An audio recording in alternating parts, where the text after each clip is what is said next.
Hello, ladies and gentlemen. Welcome to Mac for Motorcycles. So this is another episode of From the Owners, जहाँ पे हम अलग अलग motorcycle और scooter के ओनर्स को बुला के उनके ओनरशिप एक्सपीरियंस के बारे में जानते हैं। तो अगर आपको मेरी प्लेलिस्ट चेक करनी है फ्रॉम दी ओनर्स, जहाँ पे हमने अलग अलग मोटरसाइकिल और स्कूटर के रिव्यू किए हैं अभी तक, वो सारे वीडियोस आपको मिल जाएंगे इस बटन पे। तो इस बटन को आप क्लिक कर सकते हैं और आपको पूरी प्लेलिस्ट में अलग अलग मोटरसाइकिल का ओनरशिप एक्सपीरियंस देखने को मिल जाएगा। तो जो आज मोटरसाइकिल हमारे पास आई है वो है बजाज डोमिनार 400 2019 मॉडल, जो अपग्रेडेड वर्जन आता है इसका। तो इस मोटरसाइकिल में एक स्पेशल चीज भी है, वो ये है कि इसमें लगी हुई है बॉडी किट जो आती है ऑटोलॉक डिजाइन से। तो इस मोटरसाइकिल के ओनरशिप एक्सपीरियंस तो हम जानेंगे ही ओनर से, लेकिन हमें एक और एड ऑन इसमें जो मिलने वाली इन्फॉर्मेशन वो है बॉडी किट से रिलेटेड। तो पूछेंगे उनसे कि बॉडी किट का एक्सपीरियंस उनका कैसा रहा है, प्लस बॉडी किट को इंस्टॉलेशन का और उसकी जो बाइंग गाइड है उसका मैंने एक वीडियो बनाया है, तो वो भी वीडियो आपको मिल जाएगा इस बटन पे, तो आप वो भी जाके देख सकते हैं। अभी हम बुलाएंगे मिस्टर शुभम को, तो वो हमें बताएंगे अभी तक का अपने एक्सपीरियंस और वही सारी चीजें। तो I would like to call mister Shubham on board. Welcome to Mac for motorcycles. Thank you very much.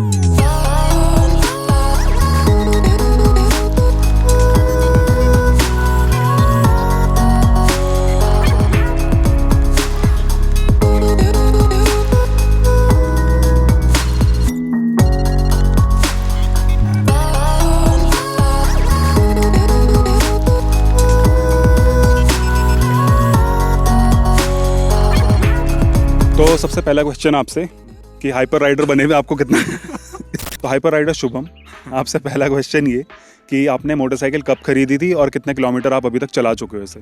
Okay, तो ये मोटरसाइकिल मैंने खरीदी 2019 जुलाई में और अभी तक ये चल चुकी है 16,000 किलोमीटर। अच्छा, तो जब आपने 2019 में इसको खरीदा था तब तो लॉन्च हुई थी मोटरसाइकिल, है ना? तो उस टाइम पे प्राइस कितना था इसका? मेरे को ये देहरादून में ऑन रोड प्राइस इसकी पड़ गई थी 2,10,000। अच्छा, 2,10,000 की। अच्छा, तो जब आपने खरीदी थी ना, तो वो कौन से पॉइंट्स हैं जिनके कारण आपको लगा कि डोमिनार मेरे लिए सही है? तो क्या पसंद आया आपको डोमिनार में जो आपने सोचा कि चलो अब डोमिनार खरीद लेते हैं? ओके, तो सबसे पहले तो मैं बता देता हूँ आपको कि मेरा पर्पज़ क्या था इसे खरीदने का। तो मेरा पर्पज़ यही था कि मुझे एक ऐसी मोटरसाइकिल चाहिए थी जो थोड़ा सा मतलब अच्छे से क्रूजिंग भी हो सके, जिसमें टूरिंग हो सके और थोड़ा बहुत जो शॉर्ट ट्रेल्स वगैरह कर सके। तो बस इसीलिए मैंने ये कंसिडर करी लेनी। अच्छा, तो जब आप बता रहे हो कि जो ऑलराउंडर हो, जो हर जगह चल जाए, सब कुछ कर, जो गाड़ी सब कुछ कर सके, मतलब सिटी राइडिंग करनी हो, मुझे लॉन्ग राइड्स करनी हो या थोड़ा बहुत ऑफ रोडिंग करनी हो, सारी चीज़ें। अच्छा, तो आपने कोई और ऑप्शन नहीं देखे? क्योंकि जैसे आप बता रहे हो इस प्राइस ब्रैकेट में हिमालयन भी आती है, तो हिमालयन का नहीं सोचा आपने कि अगर ऐसा करना है तो हिमालयन बेटर है? बिल्कुल बिल्कुल, वो मैं आपको बताना चाहूँगा। वो थोड़ा सा मुझे डर लग गया था कि कहीं वो क्रूज़र ना बन जाए, इसलिए मैंने जो है वो लेना कंसिडर नहीं करा। उसे मैंने पहले ही मतलब थी वो लिस्ट में, पहले नंबर पे वही थी, बट वो बाद में मैंने हटा दी। हमारे चैनल पे जो आते हैं उनको पता नहीं कि हिमालयन फोबिया क्यों है इतना ज़्यादा सब डरे रहते हैं। अच्छा, जोक्स अपार्ट, आप खुद बताओ कि आपने कौन सी मोटरसाइकिल्स जो हैं शॉर्टलिस्ट की थी ये मोटरसाइकिल खरीदने के टाइम पे? तो सबसे पहले तो हिमालयन थी, जैसे कि आपको बताया मैंने उसके बारे में, और दूसरे नंबर पे मेरी थी ड्यूक 390। ड्यूक 390 का जो राइडिंग पोस्चर है वो काफ़ी ज़्यादा एग्रेसिव है, क्योंकि वो एक स्पोर्ट्स नेकेड मोटरसाइकिल है, इसलिए मैंने उसको कंसिडर नहीं करा लेना। और उसमें फिर पावर भी बहुत ज़्यादा है, जो उसकी रॉ पावर है वो आपको पता ही होगा। फिर मेरे को मतलब वही कि उसमें जैसे मेरे पे ड्यूक 200 थी पहले, तो उसकी और 390 की सेम ही है राइडिंग पोस्चर ना। तो उसमें क्या होता है कि बैठते टाइम जो ये जॉइंट्स वाला एरिया है, यहाँ पे लॉन्ग राइड्स में जाते हुए बहुत ज़्यादा पेन होता है, शोल्डर्स में पेन होता है, तो इसलिए मैंने वो लेनी कंसिडर नहीं करी, क्योंकि वो कंफर्टेबल नहीं थी। अच्छा, क्योंकि रियर सेट फुट पैक्स हैं उसके, तो थोड़ा वो दिक्कत होती है। तो जब आपने ये मोटरसाइकिल खरीदी थी उस टाइम पे, तो ये प्रोडक्ट एकदम नया था क्योंकि उस टाइम लॉन्च ही हुई थी। तो जब आपने इसको खरीदा था तो इनिशियली 1000 किलोमीटर्स में कंपनी को भी बताते हैं लोग कि भाई ये दिक्कत है हरी, तो बाद में सॉर्ट आउट होती हैं। तो आपने क्या मदद करी कंपनी की बताने में कि भाई ये प्रॉब्लम भी है इसके, जो आपने R&D में हेल्प की होगी? वैसे बेसिकली मैंने ऐसी कोई हेल्प नहीं करी, बट मेरे को वो ज़रूर आई थी प्रॉब्लम। मेरे जो मीटर था उसकी रीडिंग फ्लक्चुएशन हो रही थी और उसमें एरर कोड लिखा हुआ आ रहा था, जो कि मेरे फर्स्ट 1000 किलोमीटर के आसपास ही हो गया था। तो ये चीज़ मैंने कंपनी में बताई और उसके बाद कंपनी ने वो प्रॉब्लम सॉल्व भी करी और बढ़िया से करके दे दिया था उन्होंने गाड़ी को ठीक। अच्छा, ठीक है। तो ये तो आपने बताया कि जो इनिशियली प्रॉब्लम आई थी, पर जैसे अब आपने 16,000 किलोमीटर चला ली है, हाइपर राइडिंग कर लिया आपने 16,000 किलोमीटर, तो इस हाइपर राइडिंग करते हुए 16,000 के दौरान भी कोई प्रॉब्लम आई अभी तक आपको? हाँ बिल्कुल, हाँ 16,000 के दौरान बिल्कुल प्रॉब्लम आई। एक बहुत कॉमन प्रॉब्लम है इसकी, जो 2019 वेरिएंट था यूजी वाला। इसमें ये प्रॉब्लम थी कि जो इसका इंजन का हेड है उससे एक नॉकिंग साउंड आती है, नॉकिंग नॉइस। आपको भी पता होगा उसके बारे में, क्योंकि वो ऑलरेडी बहुत इंटरनेट पे भी बहुत ज़्यादा वायरल हो रखी है वो प्रॉब्लम। तो ये चीज़ हुई। और दूसरी एक और प्रॉब्लम आई थी, वो थी इसका जो इंजन ऑयल था वो थोड़ा सा लीक हो रहा था, जो उसमें ऑयल फिल्टर वाला एरिया होता है। तो वो तो उन्होंने एक वॉशर होती है चेंज कर दी थी, फिर वो सॉल्व कर दी थी उन्होंने प्रॉब्लम, बस यही चीज़ थी। अच्छा, तो आपने इसका रेजोल्यूशन करवाया नहीं अभी तक, जो आप बता रहे हो हेड में नॉइज़ है? क्योंकि मुझे वैसे मैं इससे पता है मुझे इस चीज़ की प्रॉब्लम के बारे में। तो 2019 मॉडल जो डोमिनार हैं उसमें ये इंजन के हेड नॉइज़ वाला चल रहा था, काफ़ी ज़्यादा इशू था। तो मैंने कुछ वीडियोस देखे हैं, तो उसमें ये है कि वो लोग इसके इंजन हेड से इसके जितने भी दोनों कैमशाफ्ट हैं वो चेंज हो रही थी, और इसके रॉकर आर्म भी चेंज हो रहे थे। तो एक बार आप जाना वहाँ पे, और एक बार क्या पता आपका भी ये वारंटी में होगा ही वैसे तो कवर, लेकिन वो आपको रेजोल्यूशन दे देंगे इस बात का। बिल्कुल बिल्कुल। वैसे मैंने इस बात के बारे में वहाँ पे जाके उनका फॉलोअप भी कर लिया था। उन्होंने बोला था हो जाएगा, बट जो भी होगा देखते हैं, थोड़ा स्लो भी है उनका काम, तो बाकी देख लेंगे। क्योंकि बजाज के सर्विस सेंटर में मैंने एक चीज़ देखी है कि अगर आप वहाँ पे जाओगे और आपने बोला कि मेरी मोटरसाइकिल में प्रॉब्लम है, और वो प्रॉब्लम दूसरी मोटरसाइकिल में भी है, तो बोलेंगे ये तो इसमें भी आती है, नॉर्मल है। ये इसी चीज़ से मैं भी थोड़ा इरिटेट हुआ था उनका। क्या हुआ, मेरे उसमें जो ऑयल लीक हो रहा था इंजन ऑयल से, तो मैं वहाँ पे गया, मैंने कहा भैया ये प्रॉब्लम आ रही है। तो वो मुझे कहती कि ये तो सभी में आ रही है इस मॉडल में। अरे तो सभी में आ रही, तो आपको सॉल्व करनी चाहिए ना वो प्रॉब्लम। उसके बाद जो दूसरे मैकेनिक हैं उन्होंने बोला कि इसका वॉशर चेंज करवा के देखो, हो जाएगा ठीक। तो वो चीज़ हो गई थी फिर। जस्ट इमेजिन ये कोई हॉस्पिटल होता और आप टूटा हुआ हाथ लेके जाते हैं, वो कहते हैं देखो इनका भी तो हाथ टूटा हुआ ऐसे ही रहता है। अच्छा, तो जैसे आपने इतनी चला ली है, तो अभी तक आपने इसकी काफ़ी सर्विसेज करा ली होंगी, जिसमें से कुछ फ्री होंगी, कुछ पेड होंगी। तो इसका सर्विस इंटरवल कितना है, फ्री सर्विसेज कितनी मिलती हैं, और फ्री सर्विस में जो कॉस्ट आती है और जो पेड सर्विस में कॉस्ट आती है, एक बार वो भी थोड़ा बता। जो इसकी फ्री सर्विसेज थी वो थी पहली 3 सर्विस, और उनकी कॉस्ट अराउंड मेरे को पड़ी 1300 के आसपास। और जब मैंने पेड शुरू करी, मतलब अभी रिसेंटली पेड स्टार्ट करी मैंने, तो पेड इसकी पड़ी है 2400 ऑलमोस्ट। अच्छा, 2400। अच्छा, और इसका सर्विस इंटरवल कितना है? सर्विस इंटरवल इसका है वैसे किलोमीटर्स में 5000 किलोमीटर, और मंथ्स में 6 या 7 महीने के अराउंड आप करवा सकते हो। अच्छा, तो इनकी क्वालिटी कैसी है कि मतलब जैसे आप कुछ इशू लेके जाते हो उनके पास, वैसे तो आपने बता दिया अभी कि क्या है उनका। बिल्कुल। तो सर्विस कराते हो पीरियोडिक, वो भी सही होती है, और कुछ इश्यूज आते हैं तो रेक्टिफाई कर लेते हैं वो इजीली, या फिर उसमें भी फिर वही होता है कि पीछे पड़ो या मेल डालो, ऐसा कुछ करके? कोई बड़ी प्रॉब्लम आ गई है, कोई ऐसा पार्ट है जो ऑर्डर ही करने पे मिलेगा, तो भैया बहुत टाइम लग जाएगा, कई बार 1 साल भी लग जाता है लोगों को। है ना। लेकिन अगर आपका कोई छोटा मोटा इशू है तो वो उसी टाइम सॉल्व हो जाता है। और साथ ही साथ मुझे एक चीज़ ये भी फील हुई कि जैसे मैं उनके पास एक बार गया हुआ था, तो मैं, अरे यार क्या बोलना चाह रहा था मैं मेरे एक बहुत सॉलिड पॉइंट आया था। अच्छा ठीक है, आपको सॉलिड पॉइंट तो अब याद है नहीं। सॉलिड पॉइंट जब इनका याद आएगा तो हम आपसे शेयर कर देंगे solid point. Stay tune till the end of the video. अगले क्वेश्चन की तरफ चलते हैं कि इसमें वारंटी कितनी मिलती है, और स्टैंडर्ड वारंटी है या फिर उसमें कुछ एक्सटेंड करने का भी प्रोविजन है?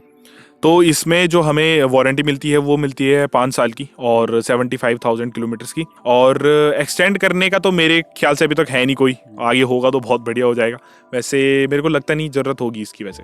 अच्छा ठीक है, तो जैसे हमने वारंटी की भी बात कर ली, एक चीज़ और, जैसे आप मुझे बता रहे थे कि आपने मैक फॉर मोटरसाइकिल्स को सब्सक्राइब किया हुआ है, तो आपको सांस लेने में तकलीफ या कुछ ऐसा है? नहीं, बिल्कुल भी मेरे को ऐसी कोई प्रॉब्लम नहीं है, ऐसा इशू कोई नहीं आया कि सांस लेने में कोई तकलीफ हो। पैसे लगे थे आपके जब सब्सक्राइब किया था? नहीं, फ्री ऑफ कॉस्ट है, कर सकते हो आप भी। कर लो आप भी, सांस में भी दिक्कत नहीं आएगी कुछ। जैसे आपने तो बता दिया कि आपका पर्पस क्या था, कि आप चाहते थे कि जो मोटरसाइकिल आपका सारे काम कर दे, पर फिर भी क्वेश्चन था तो मैं सोच रहा पूछ लूँ आपसे कि आपके यूज़ क्या करते हो इससे? कम्यूट के लिए यूज़ करते हो, वीकेंड राइड्स के लिए यूज़ करते हो, या लॉन्ग राइड्स के लिए यूज़ करते हो? वैसे मैं डेली कम्यूट के लिए बहुत यूज़ करता हूँ इस गाड़ी को, और अब थोड़ा मैंने कम कर दिया है यूज़ करना, क्योंकि थोड़ा सा गाड़ी घिस जाती है उससे। वीकेंड राइड भी मैं इससे करता हूँ। पहले मैं बहुत ज़्यादा वीकेंड राइड करता था इससे, जब मैंने स्टार्टिंग में ली हुई थी। उसके बाद मैंने लॉन्ग टूर भी बहुत करा है इस पर, और ऑफ रोडिंग, इवन मैंने ऑफ रोडिंग भी बहुत अच्छे से करी है इस पर। मतलब तो इंजन हेड में तो आवाज़ आएगी, वारंटी का क्या चक्कर है इसमें? अच्छा, तो मैं आपसे एक क्वेश्चन करूंगा माइलेज का, लेकिन उससे पहले एक क्वेश्चन पूछ लेता हूं मैं, ताकि लोगों को एक आइडिया हो जाए कि आपका राइडिंग स्टाइल क्या है और तब कैसा माइलेज मिल रहा है, ताकि लोग इससे रिलेट कर पाए ना। तो आपका नेचर ऑफ राइडिंग क्या है, कि मतलब आप हाई आरपीएम पे चलाते हो, या फिर आप बहुत ही इकोनॉमी में रखते हो मोटरसाइकिल को कि माइलेज अच्छा निकले? पहले आप ये बताओ। सबसे पहले तो माइलेज की बात करूंगा, कौन नहीं चाहेगा कि उसकी गाड़ी अच्छा माइलेज दे, है ना। लेकिन नेचर की मैं बात करूं तो वो तो डिपेंड करता है मूड पे। अगर वो जल्दी में जाना है उसे, या फिर थोड़ा, कई बार होता है गुस्से में भी आदमी चलाता है तो थोड़ा आरपीएम हाई रखता है, तो ये चीज़ होती है। बाकी मैं अपना पर्सनल लेवल पे बताऊं तो कभी कभी मैं बहुत हायर आरपीएम पे रखता हूँ, और कभी कभी मैं ऐसे रहता हूँ कि बस इंजॉय करना है। तो माइलेज कितना देती है सिटी में या फिर हाईवे में, दोनों, अगर आपने कभी कैलकुलेट किया हो तो? हाईवेज में ये ऑलमोस्ट दे देती है 32 के आसपास, और सिटी में दे रही है 25 से 28 के बीच में, और ये अपने माउंटेन्स में दे देती है 24 के आसपास। तो ये आप MID में देख के बता रहे हो या फिर आपने टैंक टू टैंक इसको कैलकुलेट किया हुआ है?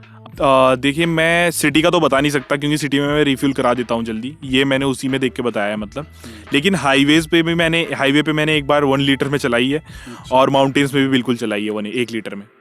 अच्छा, तो अब हमने इतनी सारी बातें कर ली हैं, अब मैं आपसे सीधा पूछूंगा अगर पॉइंट्स में, पहले तो आप आगे आ जाओ थोड़ा सा, क्योंकि मुझे लोग कमेंट करते हैं कि भाई तो सोशल डिस्टेंसिंग बहुत मेंटेन करता है वीडियोस में। तो प्रोज में अगर मैं आपसे बात करूँ कि ओनर्स पर्सपेक्टिव से आपको इसमें क्या क्या लगा, कि प्रोज क्या क्या हैं इस मोटरसाइकिल के, तो एक बार पॉइंट्स में बताओ आप। सबसे पहले तो इसके जो स्पेयर पार्ट्स हैं वो बहुत सही हैं, मतलब सही प्राइस पे मिल जाते हैं, और दूसरा ये वैल्यू फॉर मनी है, और तीसरा जो है इसकी जो राइडिंग पोस्चर है वो बहुत कंफर्टेबल है, और आखिरी जो है वो इसका वेट है। वेट की वजह से जैसे आप हाईवे वगैरह पे राइड कर रहे हो तो गाड़ी काफ़ी स्टेबल रहती है, मतलब आप अगर विंड ब्लास्ट ज़्यादा भी है तो इतना ज़्यादा हिलेगी नहीं, तो ये चीज़ थी। तो ये तो बता दिया आपने कि जो प्रोज हैं। बिल्कुल। तो अगर पॉइंट्स में मैं कॉन्स की बात करूं, क्योंकि परफेक्ट तो है नहीं मोटरसाइकिल ये भी, तो कॉन्स क्या क्या लगे हैं आपको इसमें? और इसमें कॉन्स ये हैं कि सबसे पहले तो इसका टर्निंग रेडियस वो बहुत ही ज़्यादा है। अगर आप कहीं पे भी ट्रैफिक में खड़े हो और आपको गाड़ी मोड़नी है, यूटर्न लेना है, तो बहुत दूर मतलब पूरा वहाँ से पूरी रोड कवर करते हुए निकलोगे। अच्छा। तो ये इसका टर्निंग रेडियस का कौन था। और दूसरा इसमें वाइब्रेशन जो मेरे को पर्सनल लेवल पे बहुत ज़्यादा तंग करती हैं।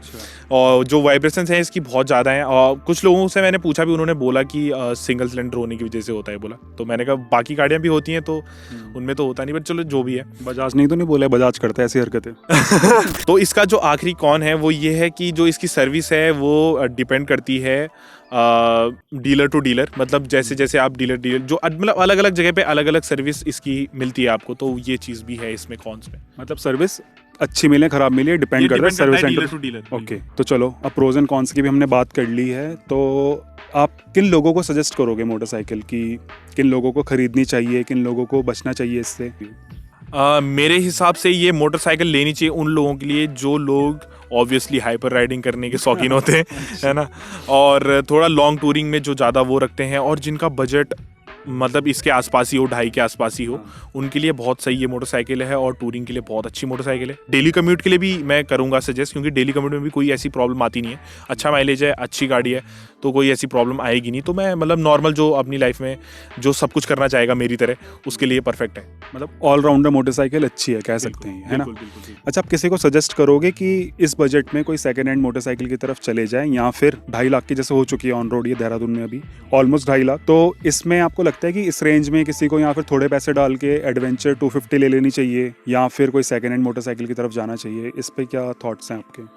बिल्कुल, अगर आपको कोई high and motorcycle second hand इस प्राइस के सेगमेंट में मिल रही है तो आप ले सकते हो, जैसे एडवेंचर 390 होगी, हो सकता है आपको BMW GS भी मिल रही हो, तो 310 की बात कर रहा हूँ मैं, वो आपको थोड़े सही प्राइस पे मिल रही हो, वो भी ले सकते हैं। और 250 जैसा आपने बोला, वो मैं खुद बोलने वाला था कि 250 बेस्ट है ऑप्शन, क्योंकि जो अभी इसका प्रेजेंट टाइम में ऑन रोड प्राइस है उससे 30,000 ज़्यादा रुपए दे करके आप 250 एडवेंचर ले सकते हो, और वो पूरी हार्डकोर ऑफ रोडिंग भी उसमें आप कर सकते हो। हाँ, मतलब ये आपको खुद डिसाइड करना पड़ेगा कि आप किस टेरेन में चलाने वाले हो, किस टाइप का आपका राइडिंग स्टाइल है, तो उस हिसाब से आप चूज़ कर सकते हो कि कौन सी मोटरसाइकिल आपको खरीदनी है। अच्छा, तो ठीक है, अब जैसे हम क्वेश्चन में हमारा जो नेक्स्ट क्वेश्चन रहता है वो रहता है कि आपने एक्सेसरीज क्या क्या इंस्टॉल की है, लेकिन मुझे पता है कि इसमें अच्छी खासी एक्सेसरीज है मोटरसाइकिल में, तो ये क्वेश्चन मैं आपसे लास्ट में पूछूंगा। पहले मैं आपसे पूछता हूँ कि मोटरसाइकिल के साथ आपका ओवरऑल एक्सपीरियंस कैसा रहा है? ओवरऑल एक्सपीरियंस मैं 1 वर्ड में बोलना चाहूँगा, मैं सेटिस्फाइड हूँ, जो मेरा पर्पस था वो फुलफिल हो रहा है। ठीक है, आप सेटिस्फाइड हो इससे? तो चलो, अभी हमारा सेकंड फेज है इस इंटरव्यू का, क्योंकि अब हम पूछेंगे इनसे ऑटोलॉग डिज़ाइन के बारे में, कि जो उन्होंने किट इंस्टॉल की है, ये है डोमिनार एक्सप्लोरर बॉडी किट। और कि आप बताओगे मैं बताऊंगा इसमें क्या क्या आते हैं पैनल्स पहले, और क्या प्राइस का पड़ता है इसका? जो इसमें पैनल्स हैं वो आपको साइड की 2 पैनल्स मिलते हैं, और आपको मास्क मिलेंगे जो हेडलाइट के बगल में होते हैं, और विंडस्क्रीन मिलती है, और बीक मिलती है फ्रंट में, और अंदर के ब्रैकेट्स मिलते हैं जिस पे ये पूरी किट होल्ड होती है। तो ऐसे इसमें नट्स वगैरह मिलते हैं, बाकी Allen की वाले नट्स मिलते हैं, और बोल्ट्स मिलते हैं, और साथ में इसमें 1 मीटर का कवर मिलता है जिसकी हाइट थोड़ा एक्सटेंडेड होती है। अच्छा, इसका प्राइस कितना है और इसमें क्या क्या ऑप्शन मिलते हैं आपको? इसका प्राइस जो उन्होंने बताया था ओवरऑल वो था 21 के आसपास, लेकिन अगर आप इसमें कुछ अपग्रेड कराना चाहते हैं, कुछ पार्ट्स एक्स्ट्रा जोड़ना चाहते हैं, तो उसके अलग से वो कॉस्ट करते हैं। अच्छा, ठीक, 21,000। और ये बना है फाइबर का? फाइबर का बना है, बिल्कुल, वो भी नॉर्मल फाइबर का। तो ओवर प्राइस नहीं लगा आपको? ऑब्वियसली ओवर प्राइस लगा, लेकिन ओवरऑल बोलूँ तो सबसे अलग है। मतलब मेन हम जो पैसे भरते हैं इसमें एक्सक्लूसिविटी के ही करते हैं। अच्छा, एक चीज़ और कि जब आपने इसको इंस्टॉल किया तो ये फाइबर पार्ट है और इसका वेट भी ज़्यादा है क्योंकि हाँ। ठीक है, अब मैं आपसे जेन्युइनली पूछ लेता हूँ, मुझे पता है इस चीज़ के बारे में। हाँ, तो आपको इसमें वाइब्रेशन वगैरह भी फील हुई या फिर रैटल फील हुआ आपको कि कभी आप थोड़ा सा भी रफ पैच में जाते हो तो एक किट आवाज़ करती हो या ऐसा कुछ? नहीं, ये चीज़ मुझे बिल्कुल फील नहीं हुई, लेकिन जब इनिशियली ली थी तो तब ये चीज़ थी। उसके बाद वही लॉगनट्स की कमी थी, आप तो जानते ही हो। क्योंकि हमने मिलके ही ये उसके बाद सॉल्व करा था प्रॉब्लम। तो उसमें ये सीन था कि जैसे पैचेस में ले जाओ या फिर स्पीड ब्रेकर्स के ऊपर जा रहा है तो आगे फेयरिंग से आवाज़ आती थी, रैटल की आवाज़ आती थी। वो उसके बाद लॉगनट्स लगवाए जब, उसके बाद वो काफ़ी रिड्यूस हो गई। और हाँ, साथ में हमने यहाँ पे आवाज़ डबल साइड टेप? हाँ, डबल साइड टेप लगाई थी ना, वो आवाज़ कम करने के लिए। हाँ, तो बिल्कुल सही। उसके बाद से कोई भी ऐसा इशू नहीं आया कि मुझे वाइब्रेशन हो रही हो। हल्की हल्की है बट मैनेज हो जाता है। अच्छा, और फिट एंड फिनिश कैसी है इसकी? फिनिशिंग तो मैं बिल्कुल ही इनको 10 में से 3 नंबर देना चाहूँगा। और जो इनकी फिनिशिंग है वो बिल्कुल भी इतनी वो नहीं है। आप एजेस पे देखोगे तो आपको गैप मिलेगा देखने के लिए। फिर उसमें काफ़ी गैपिंग है फेयरिंग में। यहाँ पे आपकी लाइट के सामने गैपिंग है, टैंक के पास आपकी गैपिंग आ जाती है। तो ये चीज़ में मैं कहूँगा कि उन्हें थोड़ा और काम करने की ज़रूरत है। अच्छा, तो आप किसी को सजेस्ट करोगे कि वो 21,000 रुपये खर्च करके किट लगवाए just to get that exclusivity factor कि ये लगाने के बाद एक्सक्लूसिव हो जाएगी मोटरसाइकिल? आप क्या सजेस्ट करोगे किसी को? मैं सजेस्ट करूंगा कि ना ही लगाए वो, अगर उसको पर्पस नहीं मिल रहा है इसमें तो, और वो उसको नहीं मिलेगा। लेकिन बस अगर उसका हाँ उसे ऐसा है कि उसे अलग दिखना है भीड़ में तो वो लगा सकता है। अच्छा, ठीक है। अच्छा, तो आपका ओवरऑल एक्सपीरियंस कैसा रहा है इसके साथ, किट के साथ? अभी क्या कहोगे आप? ओवरऑल एक्सपीरियंस मतलब अब लगाने के बाद तो मेरे को काफ़ी सही लगा। इतना कोई इश्यूज तो आए नहीं, जितना मतलब सोचा था ना मैंने एक्सपेक्टेशंस उतनी तो खरी उतर गई है। अच्छा, क्योंकि वो मुझे पता था कि इसमें जो दिक्कतें आएंगी वो आएंगी, तो उतनी तो खरी उतरी है। तो मेरे को ऐसा कोई इशू नहीं आया अभी तक। So this was mister Shubham's experience with his Dominar 400। तो इसमें जितने भी प्रोज एंड कॉन्स थे, जितनी भी इनको डिफिकल्टीज आई, वो सब कुछ इन्होंने शेयर कर दी है। प्लस आपको आइडिया भी मिल चुका होगा कि अगर आप ऑटोलॉक की एक्सप्लोरर बॉडी किट इंस्टॉल करने का सोच रहे हैं तो क्या प्राइस है उसका, कैसा एक्सपीरियंस आपका रहेगा इसके साथ। तो I hope you will share this video with your friends who are planning to buy a Dominar, और यहाँ फिर जो उसमें किट इंस्टॉल करने का सोच रहे हैं। And if you have any question और एनी एडवाइस की जो मुझे इसमें डालने चाहिए क्वेश्चन इस टाइप का कुछ, तो you can comment down below. Plus you can follow me on my Instagram, जो यहाँ पे आईडी आ रही है, आप मुझे फॉलो कर सकते हैं। वहाँ पे भी हम डिस्कशन कर सकते हैं किसी चीज़ को लेकर, अगर आपको कोई हेल्प चाहिए। और अगर आप इन्हीं के ओनर से बात करना चाहते हैं तो इनकी अभी आईडी आ रही है यहाँ पर, तो आप इनको भी फॉलो कर सकते हैं इंस्टाग्राम में और आप इनसे डायरेक्टली बात कर सकते हैं। So like this video, share it with your friends, comment down your thoughts in the comment section below, and I will see you on next Sunday. Till then, peace out.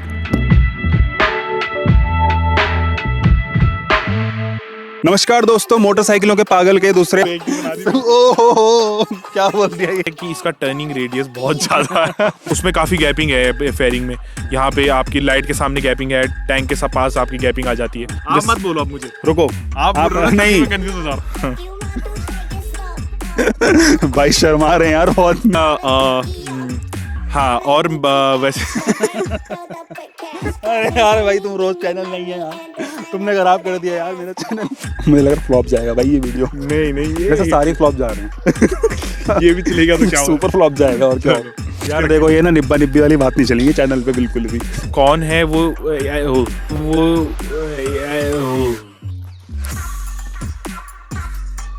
नहीं हो पाएगा, नहीं हो पाएगा। तो मैं एक बार इसको फिर से स्टार्टिंग से बोल देता हूँ, है ना? ऑडियो चेक कर लेते हैं। अरे यार, बहुत सॉलिड पॉइंट आया था।